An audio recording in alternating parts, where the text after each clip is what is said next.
Hi, I'm Greg Schaefer. Welcome to the virtual CISO moment. Sean Goodwin joins us today. He is principal of DenSecure by Wolf and Company. Sean, thank you so much for joining us today. Hey, Greg, glad to be here. I'm excited to hear all sorts of things from you today, but I want to start with your story, how and why you got started in information security and what you're doing as principal of DenSecure by Wolf and Company today. Yeah, sure. So really, the shorter version of how I got in was somewhat by mistake. Computers were always kind of a hobby, pastime, something I was doing for fun, and Mhm. something I was using to work while I was in school. Thought I wanted to be an accountant. I took one accounting class in high school and did well in that. Said, well, why not? I can do this for a career. And then I started taking some accounting classes in college and quickly realized, all right, high school accounting is a lot different than the real deal. And then quickly realized that was not something that was going to work for me.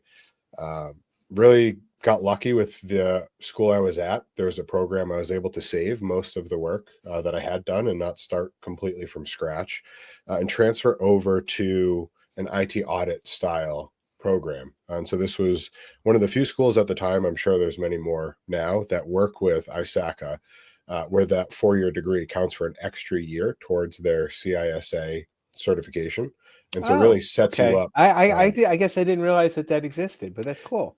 Yeah, so a typical 4-year degree counts for, I think it's 2 years of Hmm. their 4 or 5-year requirement. And so they have a few programs that they work with. You get an extra year credit for going through. And a lot of the curriculum is structured around the governance, risk, and compliance world of IT audit. Hmm. And so that really set me up great to enter the world through the GRC space, which is a part of cybersecurity. And as I was doing that, was just kind of a natural growth from there of, hey, there's these other areas that are really interesting, right? I'm looking at vulnerability management and risk management. And okay, well, where do these things come from? How do you find some of these issues? So then I started getting into performing some of that vulnerability scanning and going through, how do we figure out what does this actually mean for the environment? And then the natural next question is, well, what else is out there besides the vulnerability scans? And that's where I started getting into the world of penetration testing and the larger side of offensive security. And it's really just grown from there. And that's what you're doing today. Yeah. Yeah. At So Wolf and oddly Company? enough, it always sounds funny when I talk about it, but so DenSecure is the cybersecurity offering of Wolf and Company. Mhm. So we are a 114-year-old CPA firm. And what's interesting about us and what I think makes us really different from a lot of other organizations is we've spent a lot of time, money, effort building out an internal security practice here, where folks may wonder, why would we want to talk to a CPA firm about cybersecurity? And we've built the team now. Some of the folks on the team incredibly smart, doing a lot of really interesting research, speaking at a lot of the biggest shows, and it's something we're proud of, being able to develop that in-house rather than having to contract out. So that when we work with a company, a lot of folks say it, but I do think we live it, is we're looking to be partners with the people that we work with, and we want to be there year round. And part of that is being able to pick up the phone and talk to people without having to worry, hey, did this person contract out, and how are we going to track down exactly what they were seeing at the time of the assessment and understand what that looks like now. So I noticed in your LinkedIn profile that part of what you do too is that you're the lead QSA responsible for PCI assessments. Yep. I have to ask, so the first assessment that a company goes through, the first QSA, Yep. what's the most common mistake that they make? I'm just curious. The not having an accurate understanding of their scope. So Yeah. the biggest thing, right? And it's kind of like it gets messy really quick in PCI because everyone, I think, understands, even if they're only marginally aware of PCI, is any system that's going to store, process, or transmit that cardholder data, that's going to be in scope, right? You're going to have to understand, how are those systems secured? Do all of those requirements apply? PCI actually extends one ring outside of that. So if you think of those systems as like that ring zero, right? They're directly touching cardholder data. Your CDE, that's the card data environment, is all of those systems as well as any system that could impact the security of those ring zero systems. So if you're thinking of a fairly flat network, that number gets out of control very quickly with all of the systems that are going to be part of the CDE, right? And then you start looking through, there's the vulnerability scanning requirements, there's the pen testing requirements, there's the audit logging requirements. And now it went from maybe what they thought was a pretty focused effort to just about everything that touches a network is in scope, and we don't have these things applied. I love that insight, because, we always tell folks that if you can limit the scope of your PCI CDE, then that's going to make it a lot easier, because then you don't need to have the entire thing looked at, Yeah. the entire infrastructure. But that's to your point, and I didn't think about it first where you were going with that. It's like, yeah, you got to consider the ancillary stuff that affects the potential risk of the stuff that's internal to that scope, even if it's outside somewhat of what you would think. Exactly. Well, I know that there's a lot of small and mid-sized businesses that I work with that deal with PCI security, but they deal with a lot of other information security threats and risks as well too. From your perspective, what are one or a couple of the most significant ones that they're facing today, outside of maybe investing in the stock market? Yeah. I mean, honestly, the biggest thing I think folks kind of struggle with across the board is trying to balance the age-old question of compliance versus security. And it's one of those where I like to say, the compliance-driven efforts are likely there for a reason, but that really should be viewed as that low watermark or just the cost of doing business. That's not the goal you should be striving to get to, and it's not really the ultimate place you're going to end up, right? That should be viewed as, we're going to get there just because this is the environment we want to play in. If we're going to be interacting with, whether it be card data, personal information, anything else, that's fine. There's going to be certain baseline expectations. We may need to go beyond that, and really helping people understand that from the start can help them build a program that actually makes sense. And you're not constantly fighting the battle of, well, why are we trying to do this? Do we, is this required by law, regulation, compliance, whatever? Helping people buy into the mission up front makes those downstream conversations much easier.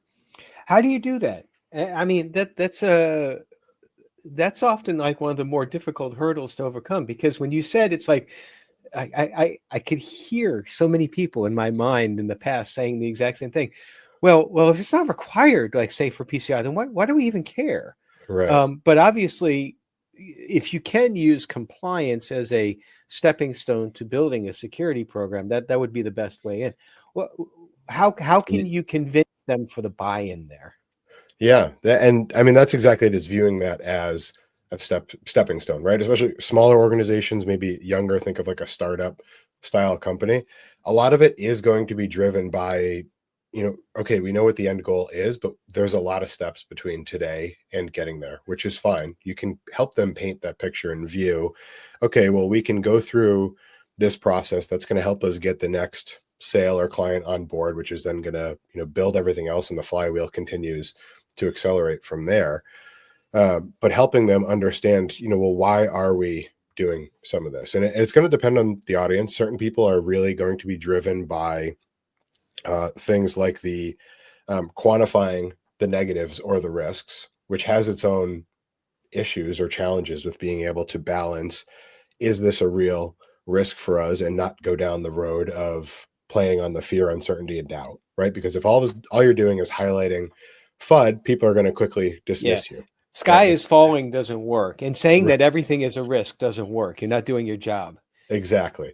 But being able to clearly articulate certain things of, okay, we can look at something like, whether it be the IBM cost of a data breach report or Verizon, say, all right, here's some general data points.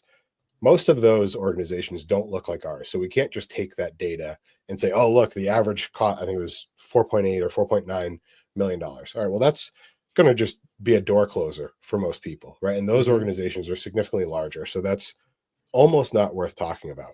But can we take that and start to peel back some of the data and say, all right, well, what does that look like reasonable to us, right? And what sort of controls can we look at? Are there things that make sense? Again, maybe this is my GRC background coming out, right? But in a risk-based approach, you have to look at, yes, the overall impact of some of the issues, but also how likely is that to come up against? And you're going to have to make decisions just like everyone else in the business has to of, is this right for us now? Yes or no? And you can make some calculated risks. And that's really what we're trying to do here is make those decisions in a way that actually, makes sense. And one of the things that I think is kind of a detractor in that, or where sometimes the compliance driven activities take away from security, honestly, things like security awareness training. I think that's something that can really help give a false sense of security to people, taking up time and resources with providing minimal or potentially negative security to the organization when it comes to real risks, right? And it's one of those we see year over year. Credential based or phishing based attacks are on the rise, right? They continue. You probably go back the last 10 years, they've been a top 5 attack vector. I really don't think people aren't aware of a phishing email anymore, right? People are aware phishing is out there, all right? But people need to interact with files over email. They need to click on links. They need to go out on the web and retrieve things. So, just kind of hounding people on another training video on how to spot a phishing email is not actually helping secure the environment. And I think that's burning a lot of potential goodwill that security professionals have, especially at the SMB space where resources are arguably more limited than some of these other organizations. And they really need to be smart about the time and money they're spending. Well, would it help a little bit with training if they had more of an understanding as to the why? I mean, I'm kind of pinging a couple of times you've talked about the risk to the business. We've talked a little bit about like, what it could mean like dollars wise and all that. But Yeah. I think sometimes when you have someone who's taking security awareness training and it's the same old stuff, and it's like, well, I got to get through this again. Click it. And we as security folks, we have to assign it because there are all these standards and regulations that say, well, you have to do that. And we're all part of the same cog and not necessarily solving the same problem. But if we can maybe try to make them understand a little bit about the why we're doing this, could that help a little bit? Like almost like, you're not supposed to click on it, but if you did, outside of what you see in the training, this could mean that our company loses 20% revenue, which means we have to lose 20% of the people, and that might be you. Yeah. And so that the last part that you started to touch on there, I think is the most important, right? And I don't think it's been an intentional shift, but I think a lot of the security awareness training space and people deploying it are also shifting responsibility to the end users rather than it being an awareness campaign. There's a shift in, hey, we provided you training. You shouldn't have fallen for this. When in reality, the training really should be framing them. This is a threat that's out there. Here's the issue. And then really, here's what we expect you to do, whether it's report a phish button, contact someone, whatever it may be. That should be the intention of what they're looking at, right? We don't need everyone to be a security expert. It's not what they're going to do, right? And when I talk about it, kind of the working analogy I use is when you think about companies with expense policies, right? I'm talked about insecurity because I wasn't good at accounting.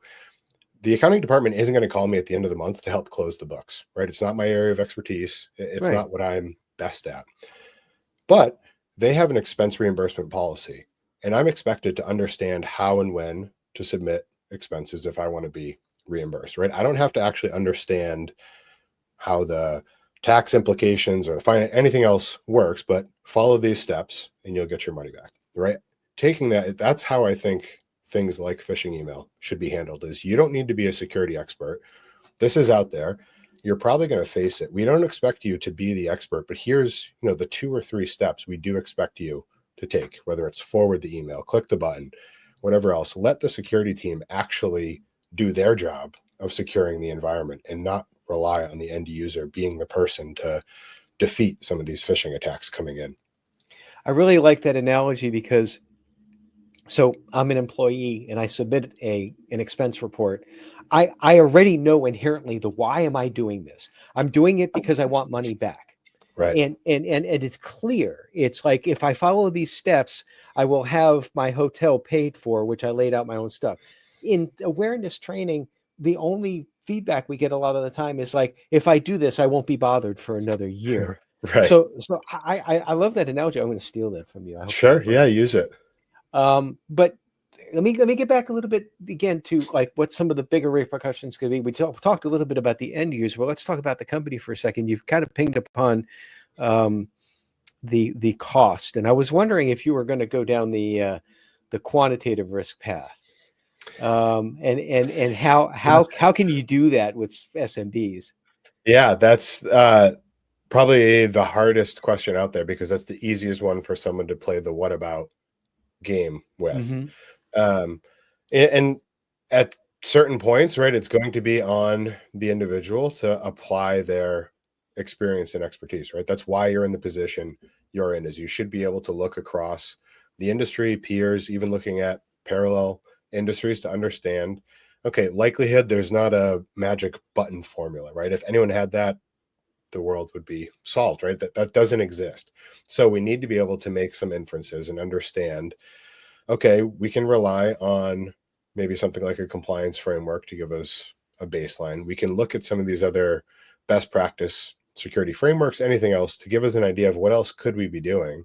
And then it's going to be a very individualized response of looking at things like likelihood, impact for us, residual risk. And that's really why security people have a job, right? And you can extend that to any other department, but there's not going to be, a silver bullet solution for any of the questions that we're facing. At a certain point, there's the, okay, well, you're asking for my expertise, and this is as a consultant or internally, here's what I'm coming up with, and you should be able to support that. It shouldn't just be a trust me, but here's why I think it makes sense for us to look for this tool change or looking at this configuration, or hey, you know what, this actually isn't that big of a deal, and being able to support that conclusion with the why behind it is really being able to make that connection. And you should be building that trust by hopefully making the right call over and over again to where people understand you're not just throwing darts at a board saying, yes, we should do that. No, we should ignore that. But a lot of times it's just building that relationship over time. Yeah, I think that's incredibly important. Sometimes people default to the idea that it's like, well, you can do a quantitative assessment like FAIR, but FAIR is not completely quantitative. There's a lot of like subjectiveness brought into FAIR, and it gets back to the idea of like the trust from the business leaders, and that you build that trust by understanding the business, and because ultimately, would it be fair, in your opinion? It's my opinion. You don't have to agree with me, but you might. That the security officer's job, whether it be a CISO or a virtual CISO or a consultant, is ultimately to provide as much information as possible about the threat environment, whether it be loss due to something happening or the likelihood of something happening, the impact, the downtime for the business impact, to try to provide as much complete information as possible so that they can make the risk-informed decisions. Is that Yeah, I think that's exactly it. And it's not, the cliche of being the department of no. That's not right? what you should or should even inadvertently be.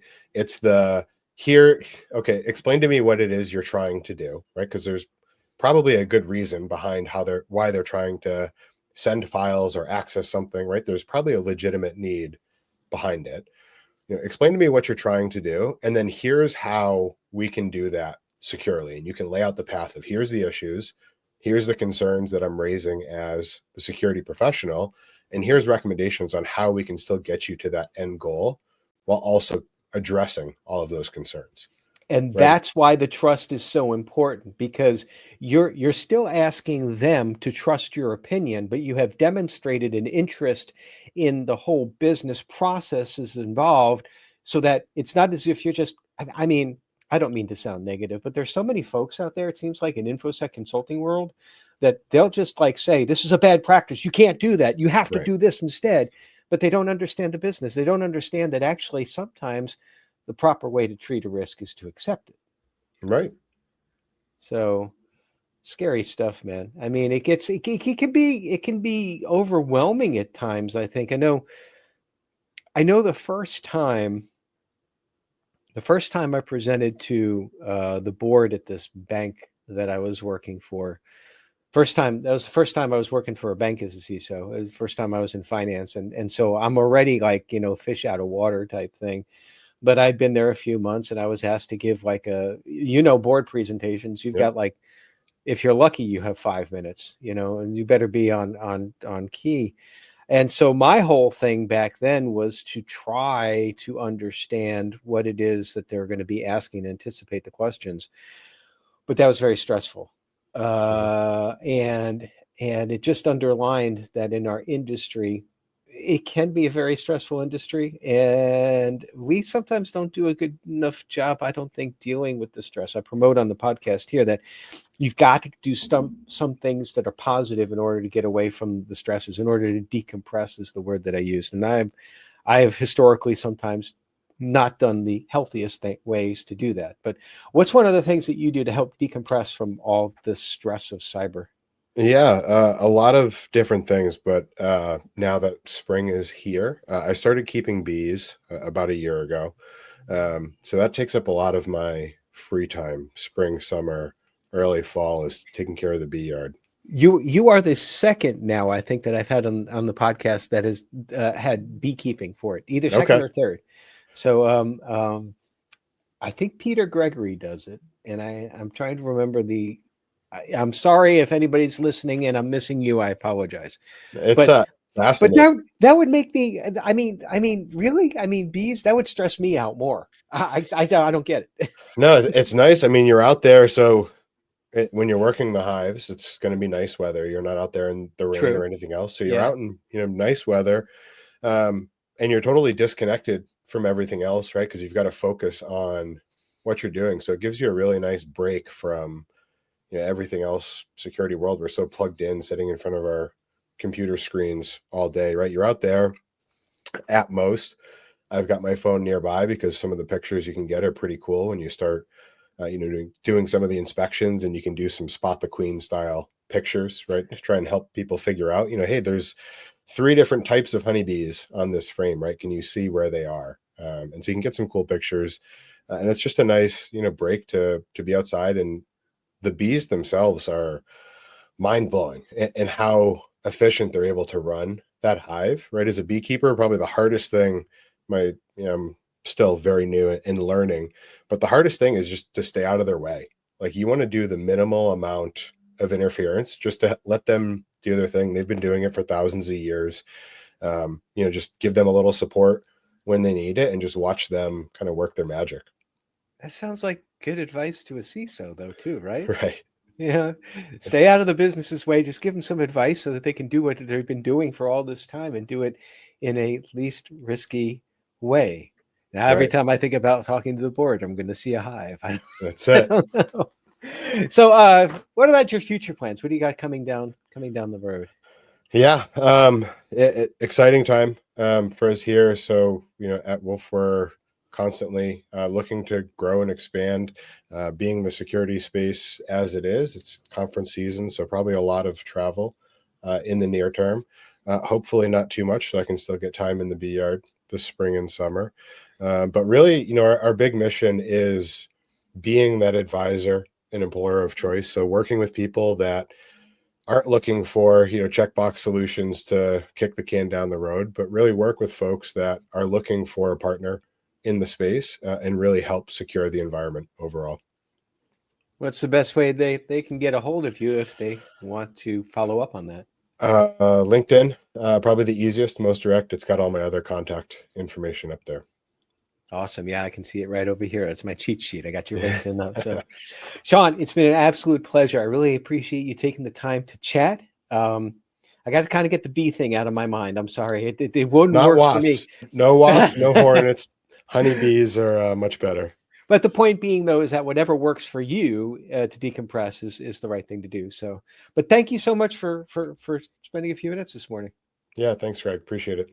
And everybody, stay secure.